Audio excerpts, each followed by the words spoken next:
Bonjour, nous sommes en 2013 dans une série de vidéos sur l'apparition de Notre-Dame à Fatima. Et dans cette 8e vidéo, je voudrais aborder la dernière apparition officielle à Fatima, celle du 13 octobre 1917, celle du grand miracle de la danse du soleil.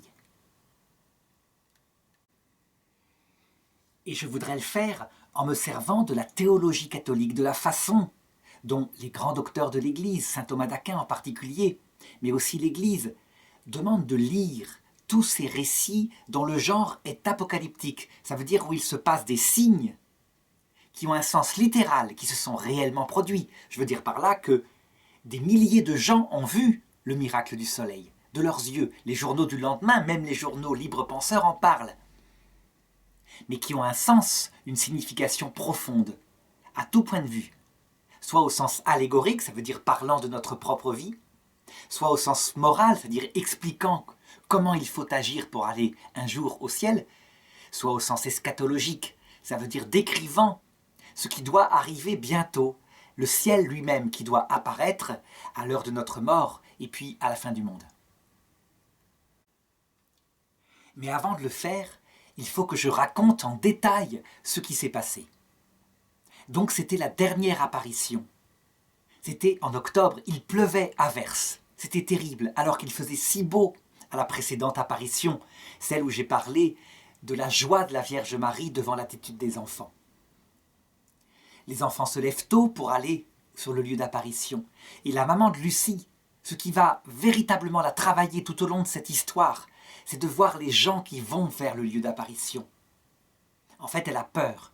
Elle a peur que le miracle ne se produise pas. Et elle se dit même, dans son affolement, que la foule pourrait bien se retourner contre Lucie et les enfants, et les tuer et les écharper. Elle a le bon sens. Elle sait ce que c'est qu'une foule qui a été dupée et qui peut devenir furieuse. Seulement, cette pauvre maman ne croit pas en ses enfants. Pourtant, elle a vu que Lucie ne ment jamais. Mais elle n'y croit pas, c'est plus fort qu'elle, ça va trop loin. Elle aurait voulu tellement rester entièrement discrète. Et depuis plus de 6 mois, cette affaire la travaille. Cette publicité pour sa famille l'embête énormément. Finalement, son proverbe, c'est « vivons heureux, vivons cachés ». Et elle n'a pas tort, finalement. La mission que la dame donnera à Lucie, véritablement, est une mission qui, je dirais, enlève la tranquillité à cette famille. Et Lucie, elle est témoin sans cesse de la ferveur des gens qui s'approchent de l'apparition. On le voit d'ailleurs encore à Fatima. Souvent, les gens qui se rendent au pèlerinage s'y rendent à pied et se mettent à genoux, par terre, sur le sol, puis se relèvent et marchent de nouveau. Tout ça pour obtenir une grâce de la Sainte Vierge. Eh bien, à l'époque, avec cette pluie, les femmes font cela, et leurs robes sont couvertes de boue. Et elles supplient Lucie et les enfants de confier des intentions à la dame qui doit apparaître à midi. Et puis, midi passe, midi à l'heure officielle, l'heure du gouvernement. Et rien ne se passe, aucune apparition. Et le temps passe, et il est bientôt 13h30. Et là, déjà dans la foule, des voix se lèvent qui excitent les gens et qui disent « Mais voyez, c'est encore une aberration, il ne s'est rien passé du tout à Fatima. » La foule, on l'estime à peu près à 60 000 personnes. Beaucoup sont venus parce qu'ils croient et qu'ils veulent voir le miracle. Mais un certain nombre de personnes, dont des journalistes, des journaux libres penseurs de l'époque, sont venus pour se moquer de la chose et faire un rapport dans l'article du lendemain. D'ailleurs, dès le matin, dans certains journaux, sont sortis des articles qui disent que Fatima, finalement, n'était qu'une escroquerie. Seulement, 13h30, c'est l'heure du gouvernement. À 13h30, il est midi selon l'heure solaire. Et ça, c'était quelque chose qu'il faut remarquer. À savoir que, depuis le début de l'humanité, on a l'impression que la venue du Christ, le grand signe de son retour qui est annoncé par lui explicitement, n'a jamais lieu. Et saint Paul déjà se fait le témoin de ces voix qui rient et qui disent « Où en est-il de son avènement qui était soi-disant annoncé ?» On dirait que le ciel prend comme un malin plaisir, on pourrait dire cela, à faire attendre les gens, à faire que rien ne soit visible sur la terre. Et du coup, ceux qui se moquent, eh bien, ils se moquent. Et ils se moquent de plus en plus. En réalité, je pense que l'explication de cela, c'est que le ciel a le temps. Parce que la réalité des événements qui surgissent, elle est réelle, tout simplement. Sauf que, évidemment, ceux qui jugent de l'extérieur attendent les choses visibles de l'extérieur. Et elles se produisent réellement, mais elles ne sont pas visibles, comme je vais l'expliquer tout au long de cette vidéo. Elles ne sont pas visibles, je veux dire, du monde. Elles sont visibles réellement, mais de l'autre monde. Et donc, à midi, heure solaire, eh bien, ce qui se produisait habituellement se produit de nouveau. Et l'apparition est là.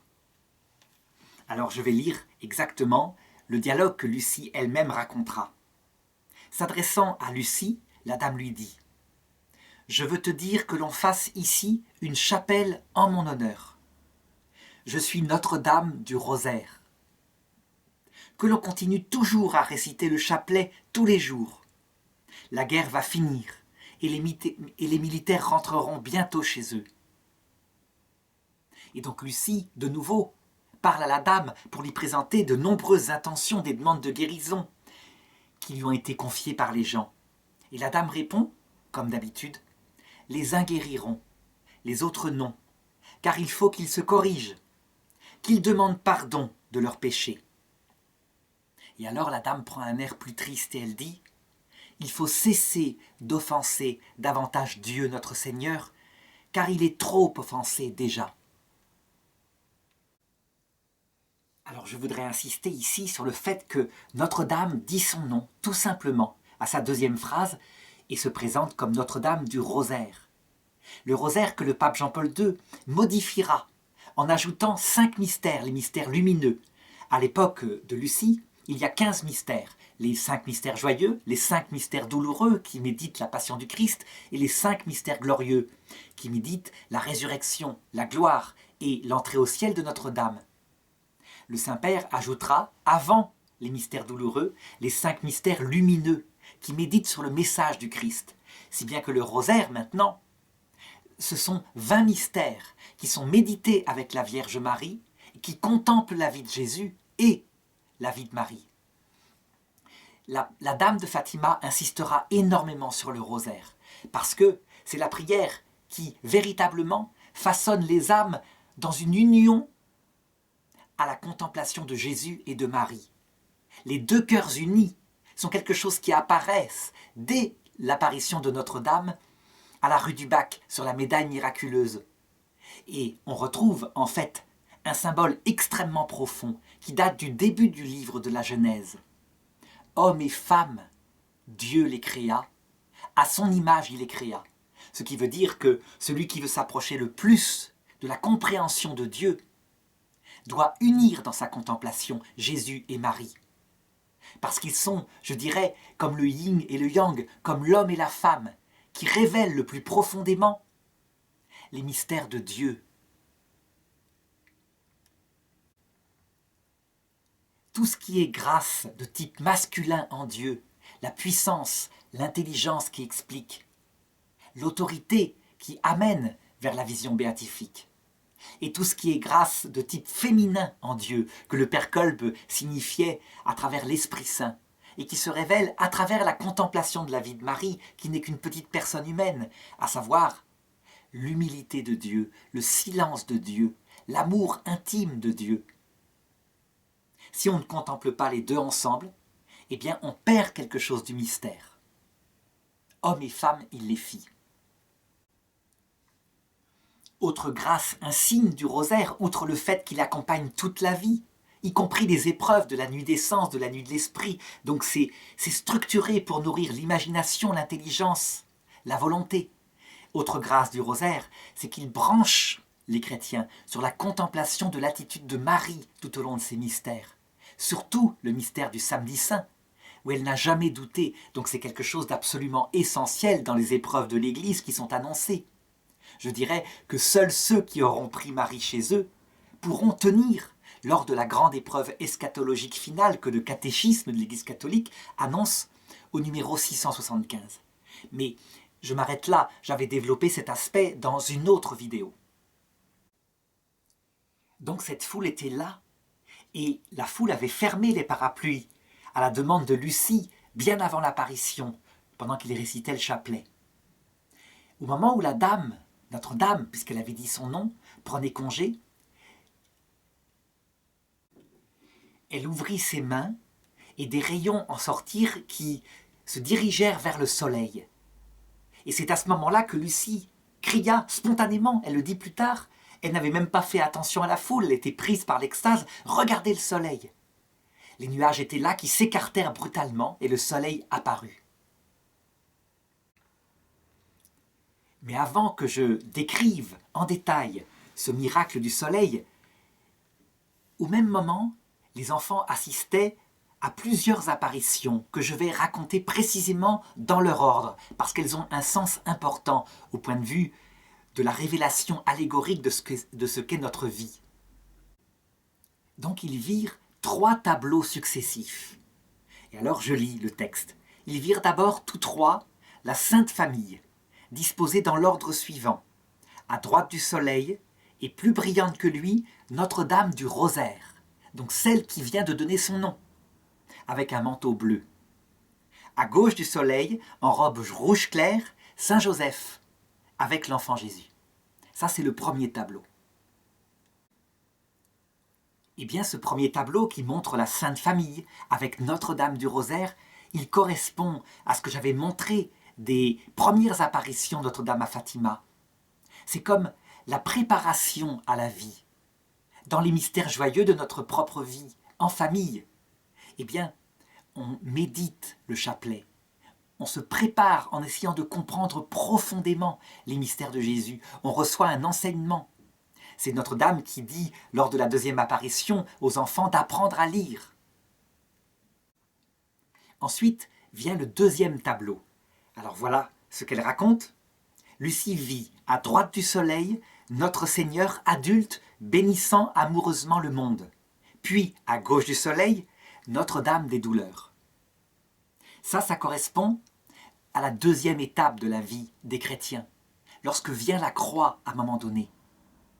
Seulement, il faut remarquer que c'est Notre-Dame des douleurs. Ça veut dire que la Sainte Vierge invite à passer par elle pour affronter ces moments qu'on n'aime pas et que les enfants vivront, donc en août 1917, lorsqu'ils seront enlevés par le gouverneur du coin. Lorsqu'on est confronté dans sa vie à la nuit de l'esprit, cette douleur ultime qui peut arriver soit par un divorce, la perte d'un enfant, la vieillesse solitaire, n'importe quelle épreuve, ça peut être aussi des longues dépressions, on le voit à l'heure actuelle. Eh bien, il faut se tourner vers la Vierge Marie. Et je rappelle ce que j'avais raconté dans une autre des vidéos, ce songe, ou plutôt cette parabole de saint Alphonse de Liguori, qui signifiait que l'épreuve, qui permet de façonner dans l'homme un cœur humble, elle peut être vécue par Jésus seul, c'est comme une échelle blanche qui monte vers une échelle rouge, qui monte vers le ciel. Mais cette échelle rouge, il voyait beaucoup d'hommes qui tombaient, qui n'arrivaient pas à tenir, tellement c'est dur. C'est une épreuve qu'on pourrait qualifier de type masculine. Quand on passe par Notre-Dame pour saint Alphonse de Liguori, c'est comme une échelle blanche. Et il voyait les hommes qui la montaient et peu tombaient, parce que l'épreuve est la même. On connaît aussi ce désespoir, mais elle est adoucie par la méthode de la Sainte Vierge qui est plus maternelle. Il faut bien y passer, puisque l'acquisition de l'humilité et de la kénose doivent être acquises au cours de la vie chrétienne. Cependant, en passant par les mains de Marie, c'est quelque chose qui est plus adapté à la psychologie fragile des êtres humains. Enfin, vient le troisième tableau, toujours alors que la foule voit le miracle du soleil. Enfin, succédant à Notre-Dame des douleurs, apparut Notre-Dame du Mont-Carmel, avec le scapulaire en main. Le scapulaire, c'est, je dirais, une espèce de morceau de tissu sur lequel peuvent être brodées certaines paroles en rapport avec la Sainte Vierge et qui signifient cette protection enveloppante, maternelle de la Sainte Vierge. Notre-Dame du Mont-Carmel, c'est Notre-Dame de la contemplation, Le mont Carmel, c'est le mont où le prophète Élie demanda à voir Dieu face à face. Donc ce troisième tableau, il indique non seulement que la Sainte Vierge est le refuge lorsqu'arrivent ces épreuves, mais le but de ces épreuves.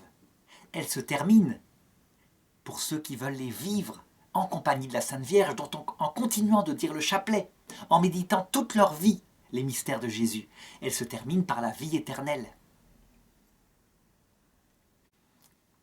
Et c'est justement ce que veut signifier cette apparition du 13 octobre 1917, où une foule immense va voir apparaître dans une gloire fantastique la puissance de Dieu. En effet, à l'heure de la mort, alors que le monde ne voit plus rien de l'extérieur qui bouge, eh bien, tout homme, sans exception, voit apparaître en gloire ce qui était caché tant que la vie terrestre était là, à savoir le signe du Fils de l'homme, puis l'apparition du Fils de l'homme accompagné des saints et des anges. Mais ça, c'est ce qui est signifié par le miracle du soleil que je veux maintenant raconter en détail.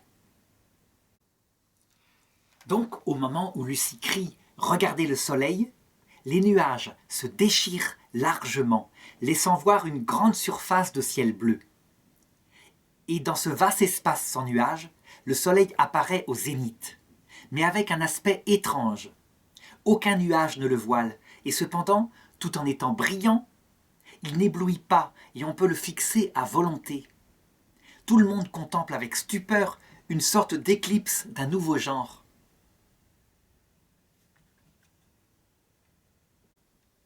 Et puis soudain, le soleil tremble, s'agite, fait des mouvements brusques et finalement se met à tourner vertigineusement sur lui-même comme une roue de feu, en lançant dans toutes les directions, comme un projecteur gigantesque, d'énormes faisceaux de lumière, tour à tour vert, rouge, bleu, violet, et colorant de la façon la plus fantastique les nuages, les arbres, les rochers, le sol, les habits et les visages de cette foule immense qui s'étend à perte de vue. Et pendant que la foule haletante contemple ce spectacle saisissant, les trois enfants voient apparaître les trois tableaux dont j'ai parlé tout à l'heure.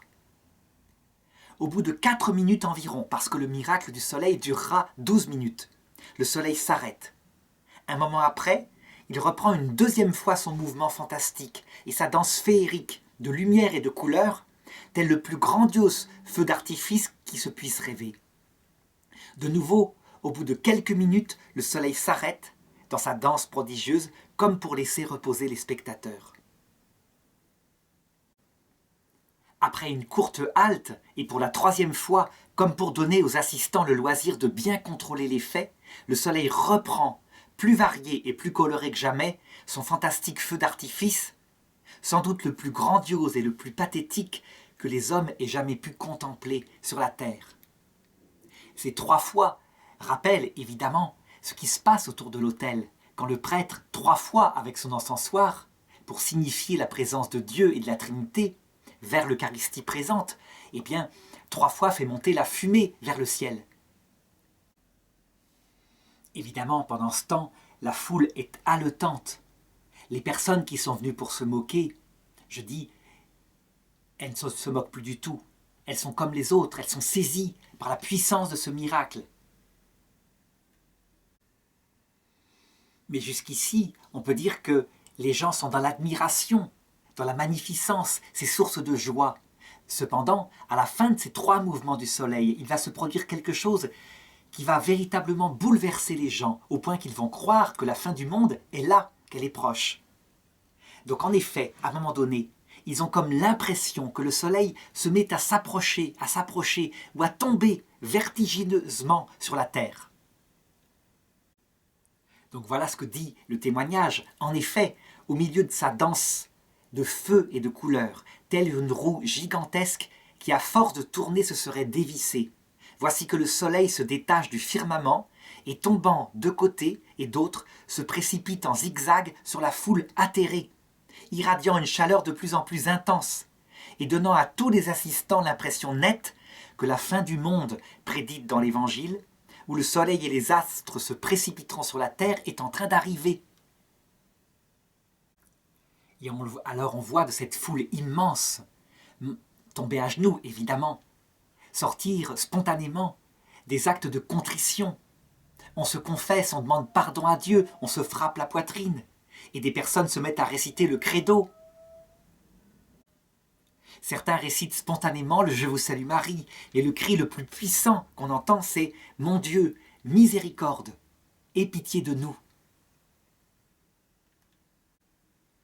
Et d'un seul mouvement, continuent les témoignages de l'époque, tombant à genoux sur ce sol transformé en bourbier, les spectateurs récitent d'une voix entrecoupée de sanglots le plus sincère acte de contrition qui ne soit jamais sorti des cœurs. C'est alors, tout simplement, que la chute du soleil s'arrête et qu'il retourne à sa place, et que la foule voit que tout est redevenu normal. Elle est bouleversée, cette foule. Par exemple, on voit un vieillard, jusque-là incroyant, qui agite les bras en l'air en criant « Vierge sainte, Vierge bénie !» Et tout en larmes, les bras tendus vers le ciel comme un prophète, le ravissement visible dans tout son être, il crie de toutes ses forces « Vierge du rosaire, sauvez le Portugal !» Et de tous côtés, il y a des scènes analogues. Une des choses que vont constater les gens à la fin de ce miracle, alors qu'on se rappelle, Lucie, étrangement, lors du chapelet qui était récité bien avant l'apparition, avait demandé de fermer les parapluies, eh bien c'est que les gens constatent que leurs vêtements, qui étaient trempés, sont complètement secs, que les robes des femmes, qui étaient maculées de boue parce que c'était mis à genoux dans la terre, sont parfaitement propres. Alors la première chose qu'il faut se demander en observant ce qui s'est passé à Fatima et qui a été vu par certaines personnes jusqu'à 40 km autour de Fatima et qui aurait été vu en même temps par le pape Benoît XV, qui était au Vatican, qui est tombé en extase au moment où se produisait le miracle de Fatima. Eh bien, la première chose qu'il faut se demander, au point de vue théologique, c'est est-ce que c'est un miracle ou est-ce que c'est un prodige? Alors d'abord, la distinction théologique entre ces deux termes. Un miracle, c'est un phénomène qui s'oppose à toutes les lois fondamentales de la nature. C'est un phénomène si puissant que seule la puissance de Dieu peut l'expliquer. Par exemple, si un mort, qui est mort depuis 3 semaines, dont le corps est décomposé, si on va ouvrir son cercueil, si un prophète fait un signe au-dessus du mort, invoque Dieu et que ce mort sort du tombeau et qu'il est vivant de nouveau, ça ne peut être attribué qu'à la puissance de Dieu. On le sait actuellement, je dirais au bout de quelques heures après la mort, constater la vraie mort biologique, ça veut dire où il n'y a plus du tout de mouvement respiratoire. La destruction dans le cerveau est tellement grave que c'est irréversible. Le prodige, au contraire, c'est un phénomène fantastique, mais qui peut s'expliquer par certaines causes naturelles ou par une intervention d'une créature. Ça peut être un ange, ça peut être la nature humaine. Un exemple typique, pour reprendre quelque chose d'analogue, les fameuses expériences de mort approchée. Lorsqu'on arrive actuellement à réanimer, avant 7 minutes accomplies, la plupart du temps, une personne qui est en arrêt cardiaque, et on la fait revivre. Eh bien ça, c'est de l'ordre du prodige. Je veux dire par là que le corps n'est pas du tout détruit.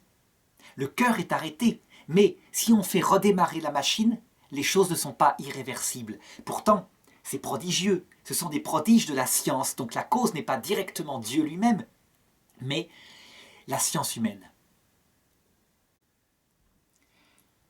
Le miracle de Fatima, est-ce que c'est un miracle au sens fort théologique ou est-ce que ce serait un prodige? Ça veut dire quelque chose qui pourrait être provoqué par une cause qui n'est pas directement la toute-puissance de Dieu. Alors pour y répondre d'abord, il faut préciser que les observatoires astronomiques de l'époque n'ont rien vu bouger. Je veux dire par là que l'observatoire de Paris, par exemple, situé à plus de 1000 km de Fatima, n'a pas constaté que le Soleil ait dansé du tout. Aucun effet gravitationnel n'a été vu sur la Terre. Dans les tranchées de la guerre 14, rien n'a été vu non plus. Donc le Soleil, au sens physique du terme, n'a pas bougé. Ce qui a bougé, c'est une image du Soleil. Alors il y a deux possibilités. Soit c'est une image qui a bougé, je dirais, physiquement devant le soleil et qui a caché sa vraie présence pour les gens qui étaient autour de Fatima et le pape qui était à Rome. Soit c'est une image qui est apparue dans l'esprit des gens. Et donc face à cette hypothèse, on peut se demander, est-ce que le miracle de Fatima pourrait être une illusion d'optique? Alors, certaines personnes qui ont voulu l'analyser ont dit la foule était en majorité croyante, elle était venue à genoux parce qu'elle s'attendait à voir le miracle, et quand la petite Lucie dit « regardez le soleil », eh bien elle induit un phénomène psychologique qui fait que les gens voient le soleil danser. Est-ce qu'il existe des illusions collectives qui pourraient produire un tel phénomène? Je dirais que si les personnes avaient été toutes croyantes, sans exception, et qu'elles n'aient pas été si nombreuses, on peut parfois, à force de regarder un endroit où on veut voir quelque chose, on peut parfois assister à ce genre d'illusion. Donc on voit une espèce de lumière, quelqu'un la montre, et du coup, à force de la regarder, on la voit beaucoup plus grosse. Mais il faut remarquer que la présence de personnes qui sont venues pour se moquer, pour rire, face à ce genre de phénomène, il n'y a pas de sensibilité possible de ces personnes-là. Je me rappelle par exemple d'une affaire qui s'était passée lorsque j'étais en formation. J'avais à peu près 18 ans, j'étais en formation dans un monastère et, pour la première fois de leur vie, le centre de transfusion sanguine était venu pour prendre le sang des religieux qui étaient là. Certains ne l'avaient donc jamais donné de leur vie. Juste après, il y avait la messe et donc le jeûne eucharistique, donc pas possibilité de manger après le don du sang. Et voilà que pendant la messe, un premier frère tombe par terre. Donc il est évacué, dans une certaine agitation. Au bout de 3 minutes, un autre frère tombe par terre, qui est sorti aussi. Et puis 3, 4, 5, 6 frères tombent par terre. Et moi je me rappelle, j'étais parmi la foule, et je me suis dit, j'avais donné mon sang, oh, est-ce que je vais tomber? Et en m'observant moi-même, en me contemplant dans ma faiblesse imaginaire, j'ai eu mes jambes qui ont fléchi. Mais évidemment, je me suis tout de suite repris en me disant « mais t'as donné ton sang d'autres fois, c'est ridicule ». Et donc je ne suis pas tombé du tout. Mais je me serais écouté, je serais tombé, sauf que j'aurais été sans illusion après. Je serais tombé et j'aurais plaisanté avec ceux qui étaient tombés en disant « c'était amusant, ça faisait de l'agitation ». Pas très de bon goût pendant une messe, évidemment. Voilà ce que peut produire l'influence d'une foule sur une personne. Mais, en l'occurrence ici, certains sont venus pour se moquer, ils en ont marre, ça fait des heures qu'ils attendent. Eh bien, dans les journaux, le lendemain, ils n'auraient pas écrit ce qu'ont écrit les journalistes libres penseurs. D'ailleurs, certains d'entre eux on leur a énormément reproché, ceux qui n'assistaient pas au miracle et qui étaient libres penseurs, ont reproché à ces journalistes d'avoir écrit dans les journaux qu'ils avaient vu de leurs yeux le miracle de Fatima. Donc ça ne peut pas être une illusion d'optique. Il ne faut pas se faire d'illusions, justement. L'illusion d'optique, ou le phénomène d'entraînement d'une foule, n'est pas assez puissant pour faire qu'on ne retrouve pas sa conscience après, si jamais on s'est laissé vaguement aller à cela. D'autre part, le fait que des personnes qui n'étaient pas sur le lieu de la Cova da Iria aient vu le miracle du soleil au Portugal, c'est quelque chose qui montre que l'influence de la ferveur de la foule n'a pas joué sur eux. Enfin, ce signe est accompagné de faits objectifs, comme les vêtements qui sont propres, la boue qui est partie, les vêtements qui sont secs. Donc, ça ne peut pas être un effet provoqué dans le cerveau d'une foule comme ça se serait su. Est-ce que ça pourrait être autre chose? Est-ce que ça pourrait être un phénomène produit par la puissance des anges? Et là, je cherche une autre cause qui n'est pas Dieu, une cause qui serait invisible, les anges eux-mêmes. Eh bien, je répondrai à cela, oui, tout à fait, bien sûr, que les anges peuvent créer des apparences, puisque, comme je le disais, le soleil n'a pas dansé lui-même. On voit d'ailleurs les anges faire ceci dans la Bible. On le voit par exemple dans le livre de Tobie, quand l'archange Raphaël apparaît à 2 jeunes gens qui sont dans le malheur pour les sortir de la misère. Et il se façonne un corps apparent, et quand il révèle qu'il est l'ange Raphaël, il leur dit « Vous avez cru me voir manger, mais ce n'était qu'une illusion ».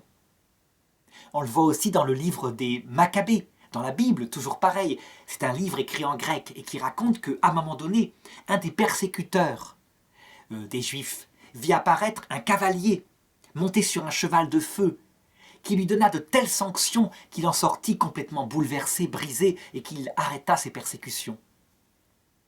Donc les anges ont la capacité de façonner de vraies images qu'on peut parfois toucher, véritablement, mais des images tactiles éventuellement, visibles, face aux gens, dans la réalité ou alors dans leur cerveau. Donc, puisque le soleil n'a pas dansé réellement à Fatima, mais que ça a été une impression, eh bien je dirais qu'en stricte théologie, à Fatima, ce n'est pas un miracle, comme je l'ai indiqué, des miracles c'est-à-dire qui impliquent la toute-puissance de Dieu, mais c'est un prodige qui fut produit par les anges de Dieu, au service de l'apparition de la Sainte Vierge. Et bien sûr, comme les anges, avec leur puissance extraordinaire, sont au service de l'apostolat de la Sainte Vierge, eh bien, ils ont mis dans ce miracle, entre guillemets, dans ce prodige du soleil, ils ont mis une signification symbolique profonde qui est donnée aux hommes pour qu'ils comprennent ce qui doit arriver bientôt. Et donc, justement, je voudrais maintenant, dans un second temps, me pencher sur la signification de ce qui s'est passé avec le soleil. Donc, d'abord, ce qu'il faut remarquer, c'est que ce n'est pas la première fois dans l'histoire de l'humanité qu'une foule importante voit un tel signe du ciel. Flavius Joseph, par exemple, lorsqu'il raconte la guerre des Juifs contre les Romains, signifie qu'avant que les Romains ne détruisent Jérusalem en l'an 70 après Jésus-Christ, les gens virent dans le ciel apparaître des nuages qui se dirigeaient vers le soleil couchant et qui avaient des formes de cavaliers, et ils entendaient comme des raclements d'épées, des bruits d'armées en train de se préparer au combat. Et tout ça leur paraissait des prodiges vraiment douloureux, d'un malheur à venir. On a vu aussi Adolf Hitler qui a été témoin de quelque chose comme cela. On raconte que lorsqu'il prit la décision d'attaquer l'Union soviétique, donc en 1941, il était dans son nid d'aigle, dans la montagne. Il sortit de la réunion et tout d'un coup, vers le soir, il y eut une sorte d'orage, un orage très fort, bouleversant, avec des couleurs rouges, rouges vives dans le ciel. Hitler était là avec la foule des invités qui regardaient l'événement, et des femmes en particulier. Et une femme à côté d'Hitler, qui n'était pas au courant de la décision qui avait été prise dans la réunion des officiers, dit et tout le monde l'entendit, ça c'est un signe de malheur, c'est une prophétie de malheur. Et Hitler répondit, non, non, pas du tout, pas du tout. Donc il ne voulut pas écouter ce signe qui semblait quelque chose de particulièrement surnaturel. On vit aussi ce genre de signe dans les apparitions de Soufanié ou de Zeytoun qui se passèrent dans les années 68 en Égypte, au-dessus des églises coptes, pendant des semaines, et la foule pouvait défiler, on a même des photos. Eh bien, les gens virent apparaître la silhouette de Notre-Dame, avec l'auréole autour de la tête, et des colombes qui passaient, des colombes de lumière, et ça durait des heures. Tout le monde la voyait, les musulmans, les chrétiens.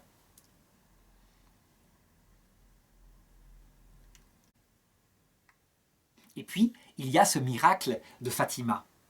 Donc ça veut dire que parfois, des foules immenses peuvent voir des signes.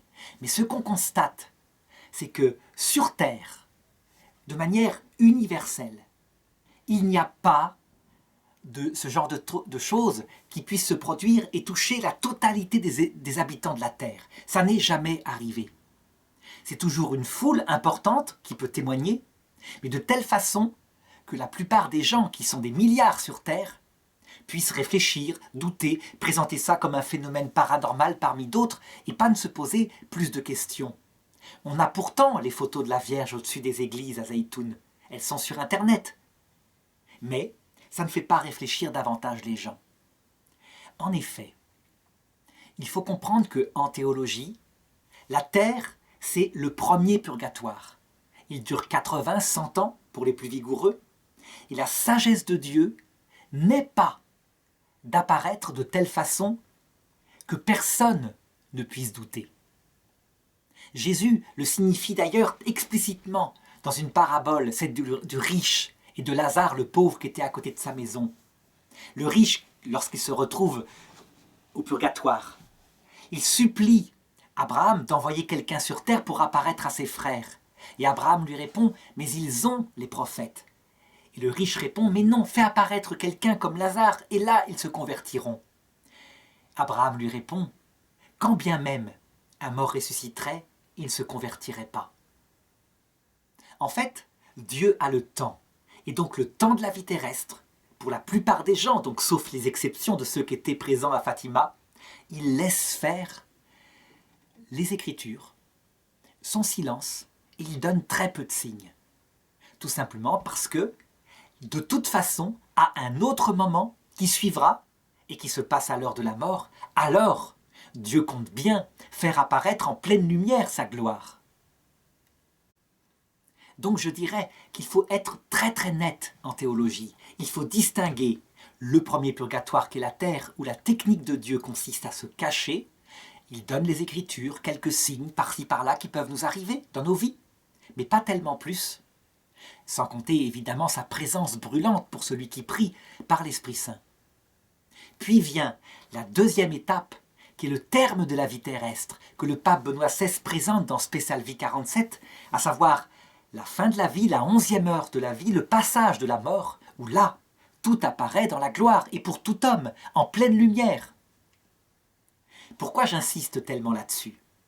C'est pour dire que, en fait, l'apparition de Fatima, avec ce signe grandiose, qui a disparu au bout de 12 minutes, eh bien, depuis quelque temps dans l'Église, fondée sur certaines apparitions, qui probablement sont justes, des chrétiens en attendent un qui serait visible par tous les hommes de la terre et qui resterait en permanence, au point, disent-ils, que tous les hommes seraient soit obligés de rejeter librement la foi, en toute lucidité, sans aucune excuse cette fois-là, parce que la foi n'est pas évidente, soit de l'accepter.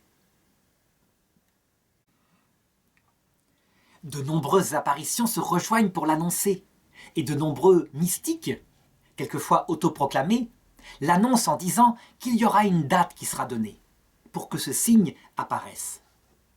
Eh bien, je répondrai comme théologien que ce signe se réalisera vraiment, c'est certain, mais pas de cette manière que la plupart des gens attendent. Je veux dire par là qu'il ne sera pas visible aux 20 heures, ou probablement pas. Peut-être qu'on en parlera dans les journaux. Il peut se passer des signes comme il s'est passé à Fatima pour quelques milliers de personnes. Mais visible de tous les hommes au point qu'il n'y ait plus possibilité de douter, ça se passe réellement, mais ça ne se voit pas aux journaux de 20 heures. Ça se passe à l'heure de la mort et à la fin du monde. Le fait que ça se passe à l'heure de la mort, comme le dit par exemple Sainte Faustine, j'avais montré son texte dans l'une des vidéos qui précèdent, ça ne signifie pas que c'est purement symbolique. Non, pour la personne qui est en train de mourir, c'est un jaillissement de lumière qui ressemble tout à fait à ce qui s'est passé à Fatima. Le signe du Fils de l'homme est donné. Quand le soleil se met à apparaître dans le ciel, que tout le monde peut le regarder, qui ressemble à une hostie faite de moire brillante, blanche, eh bien, le sens allégorique de cette apparition du soleil, le soleil étant le Christ, celui qui donne la lumière, c'est que à l'heure de la mort, là, maintenant, on peut voir enfin le Christ dans sa gloire de ses yeux, que ça n'éblouit pas, alors que pendant la vie terrestre, on ne pouvait pas contempler le Christ directement dans sa gloire. On devait le contempler à travers la méditation du chapelet, donc à travers ce qu'il raconte dans l'Évangile, et on devait le prier dans l'obscurité. Tout d'un coup, à l'heure de la mort, le Christ est visible. De ses yeux, nous verrons le Sauveur. Ensuite, le fait que le soleil se mette à tourner dans tous les sens, qu'il émette des couleurs de toutes sortes, toutes les couleurs liturgiques, eh bien signifie ce que le pape Benoît XVI manifeste dans, encore une fois, son encyclique Spécial Vie 47, qu'en le voyant, c'est toute notre vie que nous verrons. Le positif, signifié par la lumière blanche, toutes les bonnes actions que nous avons commises, mais aussi le négatif, signifié par une lumière plus violette. Nous verrons notre propre saleté, notre propre péché. Mais tout cela se fait dans la miséricorde. La lumière bleue, qui est un vêtement liturgique extrêmement rare, signifie que le Christ ne vient pas seul, qu'il vient accompagné de la Sainte Vierge, qui est présente avec lui. Comme dit le Credo, il reviendra dans sa gloire, accompagné des saints et des anges.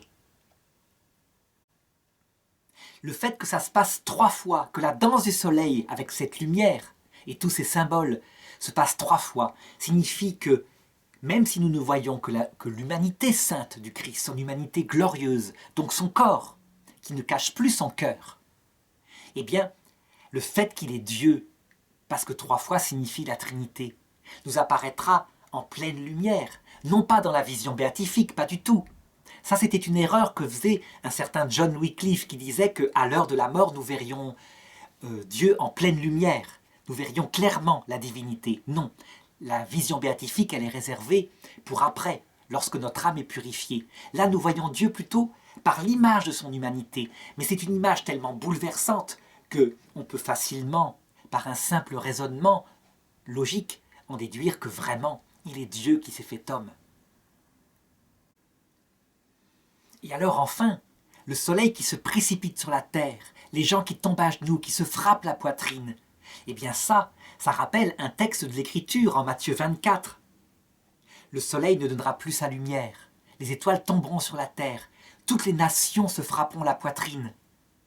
En réalité, ce qui s'est passé à Fatima se passe réellement à l'heure de la mort, mais individuellement, personne par personne. Le fait que ça se passe comme ça indique à quel point, lorsque Jésus, de son vivant, dit à la génération qui l'entoure, cette génération ne passera pas que tout soit accompli, à savoir le retour du Fils de l'homme. Et en ce jour-là, 2 hommes seront dans un champ, l'un sera pris, l'autre laissé. Eh bien, ça s'est réellement passé. Actuellement, les gens disent, mais non, les premiers apôtres croyaient au retour du Christ de leur vivant. Ça ne s'est pas passé, visiblement, puisque 2000 ans après, il n'est pas revenu. En réalité, ça s'est passé. 100 ans après cette parole de Jésus, tous les hommes qui étaient sur terre à ce moment-là avaient vu le Christ revenu dans sa gloire. Mais personne n'en avait parlé dans les journaux de l'époque, s'il y en avait. Ça s'est passé à l'heure de la mort de chacun, et réellement, pas du tout symboliquement. Donc de la même façon, lorsque des apparitions venant de l'Esprit Saint, c'est ce que dit saint Paul en 2 Thessaloniciens chapitre 2, annonce le retour du Christ, visible sur terre pour bientôt. Eh bien, il faut toujours se souvenir que c'est vrai, mais que ça ne parle pas forcément de la fin du monde, où le Christ reviendra cette fois, pour tous ceux qui seront sur terre, d'un seul coup, en même temps. Là, ça se produira vraiment. Donc on pourra dire que, aux journaux de 20 heures, sauf qu'il n'y aura plus de journaux de 20 heures, tellement le monde aura été bouleversé par ça, tout le monde verra en même temps le retour du Christ. Mais ça ne sera pas pour rester sur terre. Ça sera pour emmener les âmes, comme le dit saint Paul. Les âmes du ciel viendront, se joindront à ceux qui sont sur terre et qui n'auront pas à mourir. Et ce sera pour emmener toutes ces personnes dans l'autre monde, dans l'éternité. Évidemment, lors de cet événement, qui se passera donc à l'heure de la mort et à la fin du monde, on peut dire que ce sera réalisé. Ceux qui ne croiront pas parce qu'ils refuseront librement, en toute lucidité, dans la maîtrise entière d'eux-mêmes, de croire. Imaginons par exemple qu'un libre penseur ait été présent à la Cova di Aria à Fatima, qu'il ait vu de ses yeux le soleil, qu'il ait vu ses vêtements secs après, et qu'il écrive le lendemain dans un journal « Il ne s'est rien passé, c'est ridicule, c'était une illusion d'optique ». Là, effectivement, pour lui, c'est un acte de liberté. C'est ce qu'on appelle un blasphème contre l'Esprit Saint, parce que il ne peut y avoir qu'un mensonge lucide. Mais si ça s'est passé ponctuellement ici à Fatima pour quelques-uns, qui ont peut-être refusé que la Vierge soit venue à Fatima alors qu'ils avaient vu le miracle, cela ne doit pas arriver sur terre de manière visible, sauf à l'heure de la mort, qui est la fin de la vie terrestre, et à la fin du monde. Donc, comme dit Jésus, ça ne se passe pas de manière visible extérieurement, mais de manière visible telle que le Christ le prépare. Une visibilité intérieure, profonde et réelle, extérieure mais réelle, au point qu'on n'en parle pas forcément dans la politique. Alors je sais que ce que je dis est certainement décevant pour tout un certain nombre de personnes qui attendent dans la fièvre un signe qui puisse manifester la puissance du Christ dans la politique. En réalité, cette fièvre, elle vient de l'espoir humain, l'espoir d'une victoire terrestre à la façon des hommes. Et ces hommes-là qui sont déçus, ils doivent penser qu'ils doivent se tourner plutôt vers l'espérance qui, elle, ne déçoit pas. L'espérance, ça veut dire la certitude d'une victoire bien plus grande. À savoir que le scientifique qui se moque du Saint-Suaire, mettons, s'il est vrai, est-il vrai? Ça, je ne me prononcerai pas dans cette vidéo.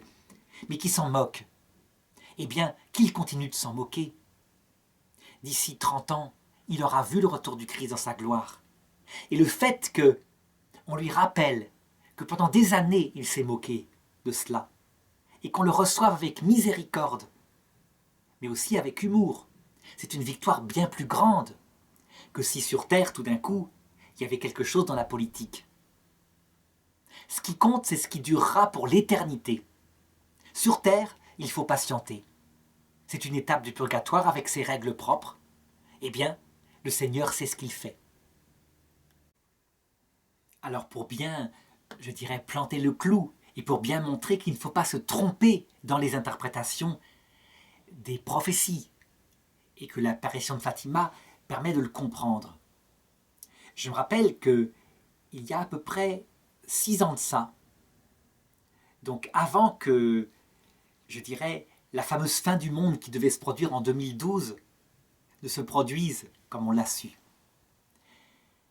Un homme qui intervenait sur un forum d'internet qui était canadien m'expliquait que la fin du monde devait arriver, c'était certain, et que donc, pour suivre les directives de la Sainte Vierge, il avait acheté un terrain et il y avait creusé un énorme tunnel dans lequel il avait stocké des quantités de boîtes de conserve. Et il pensait faire de cette galerie souterraine un refuge, selon les ordres, disait-il, de la Sainte Vierge. Et moi je lui expliquais qu'attention, il se trompait d'interprétation, que les paroles de Dieu ne parlaient pas du salut du corps, mais du salut de l'âme, etc. Mais il ne voulut rien écouter, et au contraire, il était très agressif vis-à-vis de moi, qui était soi-disant source de la perdition de bien des chrétiens. Et il partit, il ferma sa ligne internet, et il s'enferma dans son refuge. Je n'ai jamais vu qu'il soit revenu et qu'il soit sorti de son refuge, mais j'ai appris que ça s'était produit aussi en Russie, et qu'au bout de quelques années, les gens penauds en étaient sortis. Et bien pour comprendre à quel point il est bon d'écouter les théologiens aussi, surtout à notre époque où les signes se réalisent de plus en plus dans les âmes, qu'elles concernent la vie éternelle. Évidemment, elles se sont produites matériellement une première fois lorsque le temple de Jérusalem a été détruit. Et lorsque Jésus disait « Fuyez, quand vous verrez ces événements, fuyez Jérusalem », il fallait bien suivre matériellement. Mais que plus on approche de la fin, plus il s'agit de choses, de conseils qui touchent l'âme et qu'on peut le comprendre. La parole de Dieu n'est pas pour sauver les corps, elle est faite pour donner la vie éternelle. Eh bien, pour le comprendre, la Sainte Vierge elle-même, elle donne la clé de ce que c'est que ce refuge, où on doit se réfugier lorsque viendront les événements de la fin et nos propres souffrances.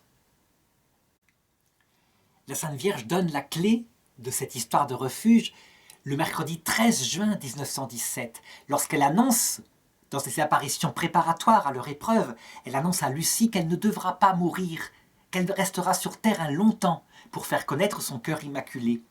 Et Lucie est très triste, parce qu'elle a appris aussi que ses 2 compagnons, eux, partiront très tôt.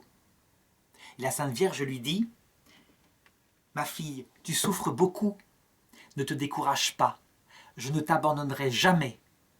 Mon cœur immaculé sera ton refuge et le chemin qui te conduira jusqu'à Dieu. » Eh bien, c'est ce que j'indiquais tout au long de ces vidéos. Il faut savoir lire le sens réel, qui est spirituel de ces apparitions.